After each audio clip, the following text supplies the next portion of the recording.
Patuloy ang pagsusumikap ng Police Community Affairs and Development Group sa ilalim ng pamumuno ni Police Brigadier General Marvin Joe Saro, Director PKG, sa isinagawang repacking ng relief goods bilang tugon sa mga komunidad na matinding naapektuhan ng sunod-sunod na pag-ulan at pagbaha sa iba't ibang panig ng bansa.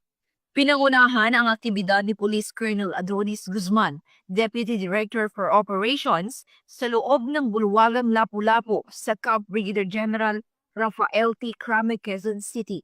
Layon ng nasabing inisyatibo na matiyak ang maagap na paghatid ng tulong sa mga nangangailangang mamamayan. Ayon kay Police Colonel Guzman, tuloy-tuloy ang kanilang repacking activity na sinimulan pa noong nakaraang linggo. At tuloy-tuloy po ang ating repacking ng relief goods na nagsimula pa noong nakarang linggo. At layunin natin na agad na may padala ang mga ito sa mga lugar na labis na napektuhan ng pag-ulan at pagbaha, dulot ng mga nakaraang bagyo at habagat. At mas naging makabuluhan po at makulay ang ating aktibidad dahil sa nakasama natin ang ilang kilalang beauty queens na buong pusong nag-volunteer sa repacking bilang bahagi ng kanilang advocacy para sa bayan. Narito po si Doc Crisa Dormiendo, ang Mrs. Philippines International Face of Beauty 2019, Miss Hussein Luis Alba Lopez, Miss Asia Pacific All Nations 2022 and Women 2023, Miss Roxanne Velasco, ang former Miss Metro Manila and Nobel Queen 2024, si Miss Ricky Abuel de la Peña, ang Miss Universe Philippines Lukban 2024, and Erda Ambassador. At narito po si Miss Jehaine Hernandez, ang former Miss Teen International and GMA Sparkle Artist.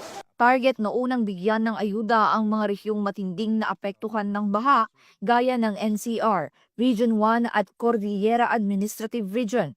Isusunod din ang iba pang lugar na kasalukuyang tinutukoy ng mga local units bilang nangangailangan ng agarang tulong. Ang mga nire-repack nating goods ay mula sa donasyon ng iba't ibang stakeholders. Kabilang na rin po dito ang nalikom sa isinagawang Boxing for a Cause ng ating Chief Philippine National Police itong nakaraang linggo. At iba pang inisyatibo ng PNP katuwang ang mga partner organizations natin. Taos puso po ang aming pasasalamat sa lahat ng tumulong at patuloy na sumusuporta sa adhikaing ito. Sa pagtatapos ng aktibidad, ipinamalas ng PKG ang kahalagahan ng serbisyo, may puso, ang pagiging tulay ng pulisya para sa malasakit, pagkakaisa at pag-asa. Sa mga kapulisan, sa mga beauty queen at sa lahat ng tumulo. Kayo ang tunay na ehemplo ng makabagong bayani, tahimik na naglilingkod, buong pusong kumikilos. At sa gitna ng bawat bagyo, baha at hamon, patuloy ang pag-agos ng malasakit ng kapulisan para sa bayan, para sa mamamayan.